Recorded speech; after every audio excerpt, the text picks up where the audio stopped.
बड़े घर की बेटी। बेनी माधव सिंह गौरीपुर गांव के जमींदार और नंबरदार थे। उनके पितामह किसी समय बड़े धनधान्य संपन्न थे। गांव का पक्का तालाब और मंदिर, जिनकी अब मरम्मत भी मुश्किल थी, उन्हीं की कीर्ति स्तंभ थे। कहते हैं कि इस दरवाजे पर हाथी झूमता था। अब उनकी जगह एक बूढ़ी भैंस थी, जिसके शरीर में अस्थि पंजर के सिवा और कुछ शेष न रहा था, पर दूध शायद बहुत देती थी, क्योंकि एक आदमी हांडी लिए उनके सिर पर सवार ही रहता था। बेनी माधव सिंह अपनी आधी से अधिक संपत्ति वकीलों को भेंट कर चुके थे। उनकी वर्तमान आय 1,000 रुपये वार्षिक से अधिक न थी। ठाकुर साहब के 2 बेटे थे। बड़े बेटे का नाम श्रीकंठ सिंह था। उसने बहुत दिनों के परिश्रम और उद्योग के बाद बीए की डिग्री प्राप्त की थी। अब एक दफ्तर में नौकर था। छोटा लड़का लाल बिहारी सिंह दोहरे बदन का सजीला जवान था। भरा हुआ मुखड़ा, चौड़ी छाती, भैंस का 2 सेर ताज़ा दूध वह उठकर सवेरे पी जाता था। श्रीकंठ सिंह की दशा बिल्कुल विपरीत थी। इन नेत्रप्रिय गुणों को उन्होंने बीए इन्हीं 2 अक्षरों पर न्यौछावर कर दिया था। इन 2 अक्षरों ने उनके शरीर को निर्बल और चेहरे को कांतिहीन बना दिया था। इसी से वैदिक ग्रंथों पर उनका विशेष प्रेम था। आयुर्वेदिक औषधियों पर उनका अधिक विश्वास था। शाम सवेरे से उनके कमरे में प्रायः खरल की सुरीली कर्ण मधुर ध्वनि सुनाई दिया करती थी। लाहौर और कलकत्ते के वैद्यों से बड़ी लिखा पड़ी रहती थी। श्रीकंठ इस अंग्रेजी डिग्री के अधिपति होने पर भी अंग्रेजी सामाजिक प्रथाओं के विशेष प्रेमी न थे, बल्कि वह बहुधा बड़े जोर से उनकी निंदा और तिरस्कार किया करते थे। इसी से गांव में उनका बड़ा सम्मान था। दशहरे के दिनों में वह बड़े उत्साह से रामलीला में सम्मिलित होते और स्वयं किसी न किसी पात्र का पार्ट लेते थे। गौरीपुर में रामलीला के वही जन्मदाता थे। प्राचीन हिंदू सभ्यता का गुणगान उन्हीं धार्मिकता का प्रधान अंग था। सम्मिलित कुटुंब के तो वह एकमात्र उपासक थे। आजकल स्त्रियों को कुटुंब में मिलजुल कर रहने की जो अरुचि होती है, उसे वह जाति और देश दोनों के लिए हानिकारक समझते थे। यही कारण था कि गांव की ललनाएं उनकी निंदक थी। कोई कोई तो उन्हें अपना शत्रु समझने में भी संकोच न करती थी। स्वयं उनकी पत्नी को ही इस विषय में उनसे विरोध था। इसलिए नहीं कि उसे अपने सास ससुर, देवर या जेठ आदि से घृणा थी, बल्कि उनका विचार था कि यदि बहुत कुछ सहने और तरह से परिवार पर के साथ निर्वाह न हो सके, तो आए दिन की कलह से जीवन को नष्ट करने की अपेक्षा यही उत्तम है कि अपनी खिचड़ी अलग पकाई जाए। आनंदी एक बड़े उच्च कुल की लड़की थी। अपने बाप एक छोटी सी रियासत के तालुकेदार थी। विशाल भवन, एक हाथी, 3 कुत्ते, बाज, बहरी शिकरे, झाड़, फानूस, ऑनरेरी मजिस्ट्री और ऋण जो एक प्रतिष्ठित तालुकेदार के भोग पदार्थ हैं, सभी यहाँ के विद्यमान थे। नाम था भूप सिंह। बड़े उदार चित्त और प्रतिभाशाली पुरुष थे, पर दुर्भाग्य से लड़का एक भी न था। 7 लड़कियाँ हुई और देवयोग से सब की सब जीवित रही। पहली उमंग में तो उन्होंने 3 ब्याह दिल खोल कर किए, पर 15-20 हज़ार रुपये का कर्ज सिर पर हो गया तो आंखें खुली, हाथ समेट लिया। आनंदी चौथी लड़की थी। वह अपनी सब बहनों से अधिक रूपवती और गुणवती थी।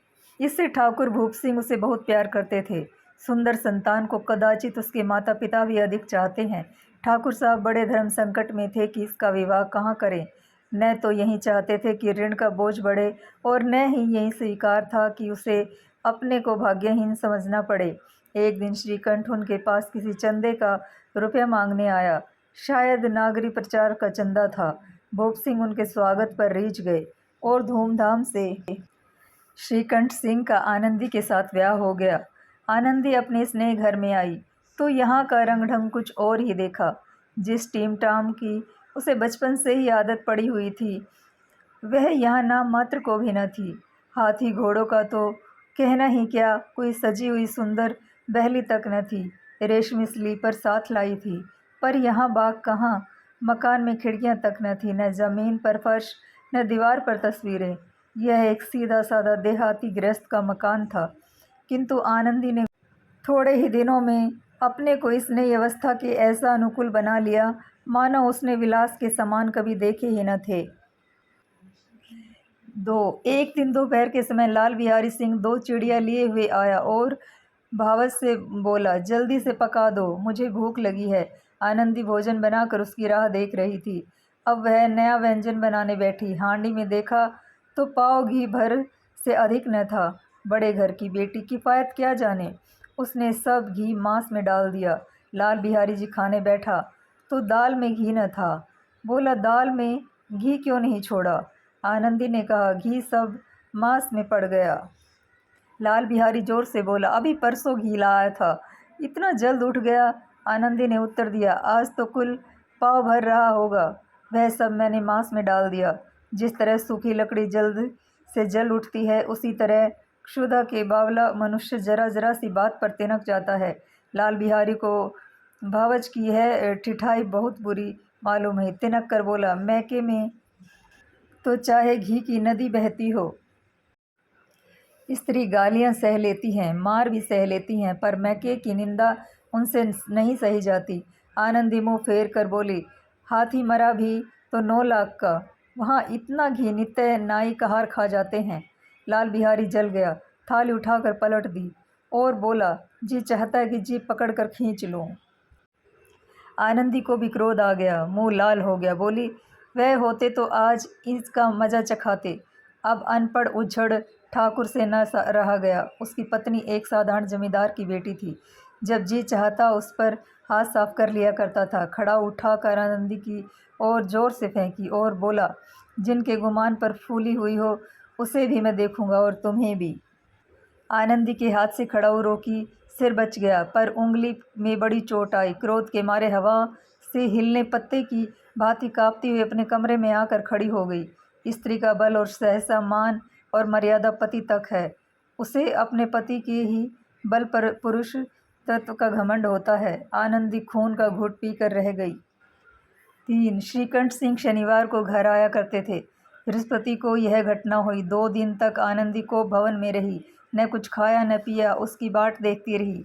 अंत में शनिवार को वह नियमयुक्त कुल संध्या समय घर आए और बाहर बैठकर कुछ इधर उधर की बातें, कुछ देश काल संबंधी समाचार तथा कुछ नए मुकदमों की आदि की चर्चा करने लगे। यह वार्तालाप 10 बजे रात तक होता रहा। गांव के भद्र पुरुषों को इन बातों में ऐसा आनंद मिलता था कि खाने पीने की भी सुधि न रहती थी। श्रीकंठ को पिंड छुड़ाना मुश्किल हो जाता था। ये 2-3 दिन घंटे आनंदी बड़े कष्टों से काटे। किसी तरह भोजन का समय पंचायत उठी, एकांत हुआ तो लाल बिहारी ने कहा, भैया आप जरा भाभी को समझा दीजिएगा कि मुंह संभाल कर बातचीत किया करे, नहीं तो एक दिन अनर्थ हो जाएगा। बेनी माधव सिंह ने बेटे की ओर से साक्षी दी, हाँ बहू, बेटियों का यह स्वभाव अच्छा नहीं कि मर्दों के मुँह लगे। लाल बिहारी वह बड़े घर की बेटी है, तो हम भी कोई कुर्मी कुमार नहीं हैं। श्रीकंठ ने चिंतित स्वर में पूछा, आखिर बात क्या हुई है? लाल बिहारी ने कहा, कुछ भी नहीं, यूँ ही आप उलझ पड़ी। मैके के सामने हम लोगों को कुछ समझते ही नहीं। श्रीकंठ खा पी कर आनंदी के पास गए। वह भरी बैठी थी। यह हसरत भी कुछ तीखे थे। आनंदी ने पूछा, चित्त तो प्रसन्न हो? श्रीकंठ बोले, बहुत प्रसन्न है, पर तुमने आजकल घर में यह क्या उपद्रव मचा रखा है? आनंदी की त्योरियों पर बल पड़ गए। झुंझलाहट के मारे बदन में ज्वाला सी दहक उठी। बोली, जिसने तुमसे यह आग लगाई है उसे पाऊं तो मुँह झुलस दूं। श्रीकंठ, इतनी गर्म क्यों होती हो? बात तो कहो। आनंदी, क्या कहूँ, यह मेरे भाग्य का फेर है, नहीं तो गवार छोकरा जिसको चमर सीगरी करने का भी शऊर नहीं, मुझे खड़ाऊ से मार कर यूँ न करता। श्रीकंठ, सब हाल साफ साफ कहो तो मालूम हो, मुझे तो कुछ पता नहीं। आनंदी, परसों तुम्हारे लाडले भाई ने मुझसे मांस पकाने को कहा। घी हांडी में पाव भर से अधिक न था, वह सब मैंने मांस में डाल दिया।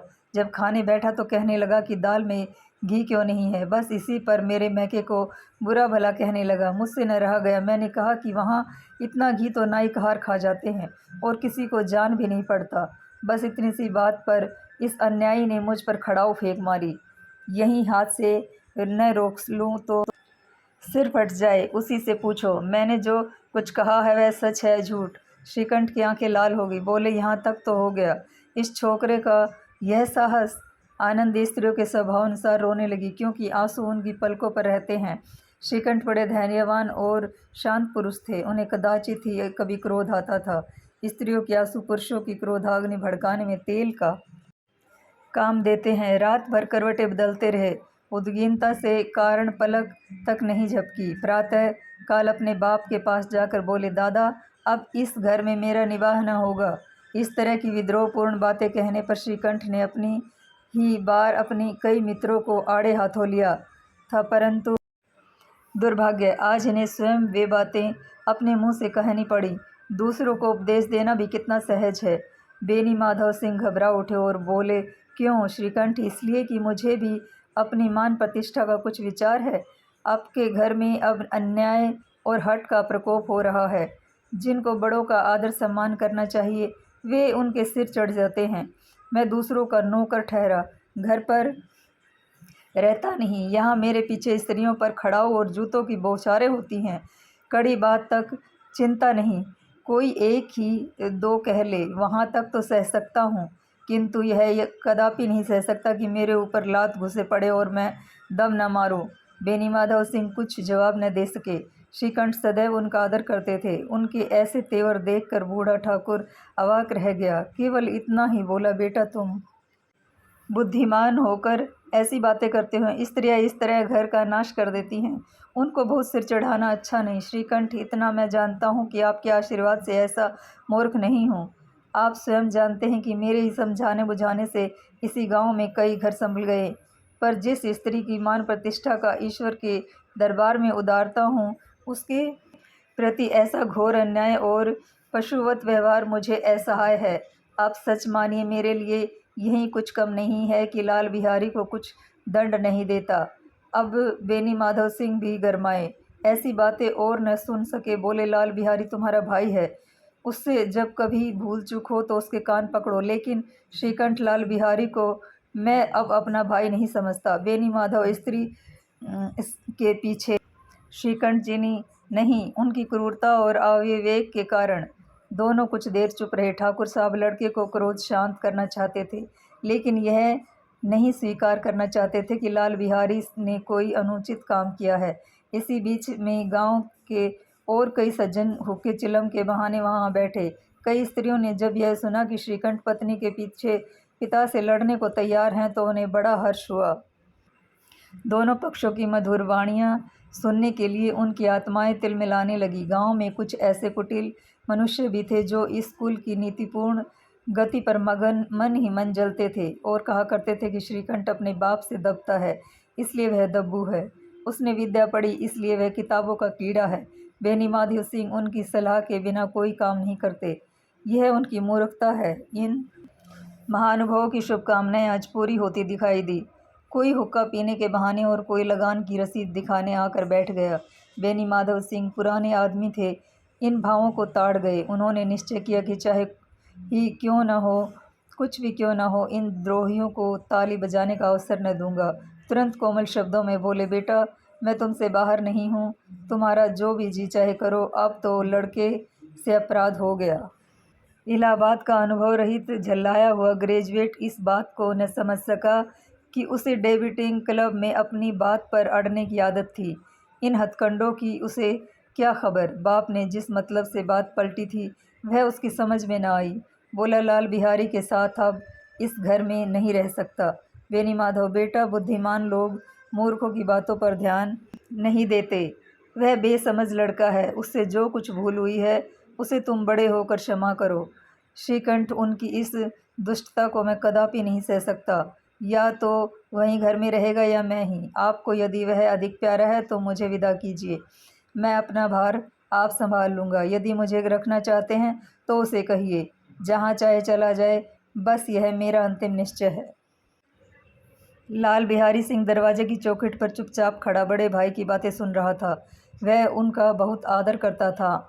उसे कभी इतना साहस न हुआ था कि श्रीकंठ के सामने चारपाई पर बैठ जाए, हुक्का पी ले या पान खा ले। बाप का भी वह इतना मान न करता था। श्रीकंठ का भी उस पर हार्दिक स्नेह था। अपने हाथ में होश में उन्होंने कभी उसे घुड़का तक न था। जब तक वह इलाहाबाद से आते तो उनके लिए कोई न कोई वस्तु अवश्य लाते। मुकद्दर की जोड़ी उन्होंने ही बनवा कर दी थी। पिछले साल जब उसने अपने से ड्योढ़े जवान को नाग पंचमी के दिन दंगल में पछाड़ दिया तो उन्होंने पुलकित होकर अखाड़े में ही जाकर उसे गले से लगा लिया था। 5 रुपए के पैसे लुटाए थे। ऐसे भाई के मुंह से आज ऐसी हृदय विदायक बात सुनकर लाल बिहारी की बड़ी ग्लानि हुई। वह फूट फूट कर रोने लगा। इसमें संदेह नहीं है कि वह अपने किए पर पछता रहा था। भाई के जाने से एक दिन पहले से उसकी छाती धड़कती थी कि देखूं भैया क्या कहते हैं, मैं उनके सन्मुख कैसे जाऊं, उनसे कैसे बोलूँगा, मेरी आंखें उनके सामने कैसे उठेंगी। उसने समझा था कि भैया मुझे बुलाकर समझा देंगे। इस आशा से विपरीत आज उसने उन्हें निर्दयता की मूर्ति बने हुए पाया। वह मूर्ख था, परंतु उनका मन कहता था कि भैया मेरे साथ अन्याय कर रहे हैं। यदि श्रीकंठ उसे अकेले में बुलाकर 2-4 बातें कह देते, इतना ही नहीं 2-4 तमाचे भी लगा देते तो कदाचित उसे दुख न होता। पर भाई का यह कहना कि अब मैं उनकी सूरत तक नहीं देखना चाहता, लाल बिहारी से सहा न गया। वह रोता हुआ घर आया। कोठरी में जाकर कपड़े पहने, आंखें पोंछी, जिससे कोई यह न समझे कि यह रोता है। तब आनंदी के द्वार पर आकर बोला, भाभी भैया ने निश्चय कर लिया है कि वह मेरे साथ इस घर में न रहेंगे। अब वह मेरा मुंह नहीं देखना चाहते, इसलिए अब मैं जाता हूँ। उन्हें फिर मुंह न दिखाऊंगा। मुझसे जो कुछ अपराध हुआ उसे क्षमा करना। यह कहते कहते लाल बिहारी का गला भर आया। जिस समय लाल बिहारी सिर झुकाए आनंदी के द्वार पर खड़ा था, उसी समय श्रीकंठ भी आंखें लाल किए बाहर से आए। भाई को खड़ा देखा तो घृणा से आंखें फेर ली और कतरा कर निकल गए, मानो उनकी परछाई से दूर भागते हों। आनंदी ने लाल बिहारी की शिकायत तो की थी, लेकिन अब मन में पछता रही थी कि वह स्वभाव से ही दयावती थी। उसे इसका तनिक भी ध्यान न था कि इस बात इतनी बढ़ जाए। उसे इनका तनिक भी ध्यान न था। वह मन में अपने पति पर झंझला रही थी कि यह इतने गर्म क्यों होते हैं। उस पर यह भय भी लगा हुआ था कि कहीं मुझसे इलाहाबाद चलने को कहें तो कैसे क्या करूंगी। इस बीच मैं जब उनसे लाल बिहारी को दरवाजे पर खड़े कहते सुना कि अब मैं जाता हूँ, मुझसे जो कुछ अपराध हुआ क्षमा करना, तो उनका रहा सा क्रोध भी पानी हो गया। वह रोने लगी। मन का मैल धोने के लिए नयन जल से उपयुक्त और कोई वस्तु नहीं है। श्रीकंठ को देखकर आनंदी ने कहा, लाला बाहर खड़े बहुत रो रहे हैं। श्रीकंठ, तो मैं क्या करूं? आनंदी, भीतर बुला लो, मेरी जीभ में आग लगे। मैंने कहाँ से यह झगड़ा उठाया? श्रीकंठ, मैं न बुलाऊंगा। आनंदी, पछताओगे, उन्हें बहुत ग्लानि हो गई है, ऐसा न हो कहीं चल दें। श्रीकंठ न उठे। इतने में लाल बिहारी से फिर कहा, भाभी भैया से मेरा प्रणाम कह दो। वह मेरा मुंह नहीं देखना चाहते, इसलिए मैं भी अपना मुंह उन्हें न दिखाऊंगा। लाल बिहारी इतना कहकर लौट पड़ा और शीघ्रता से दरवाजे की ओर बढ़ा। अंत में आनंदी कमरे से निकली, दरवाजे की ओर बढ़ा और उनका हाथ पकड़ लिया। लाल बिहारी ने पीछे फिर कर देखा कि आंखों में आंसू भरे। बोला, मुझे जाने दो। आनंदी, कहाँ जाते हो? लाल बिहारी, जहाँ कोई मेरा मुंह न देखे। आनंदी, मैं न जाने दूंगी। लाल बिहारी, मैं तुम लोगों के साथ रहने योग्य नहीं हूँ। आनंदी, तुम्हें मेरी सौगंध, अब एक पग भी आगे न बढ़ाना।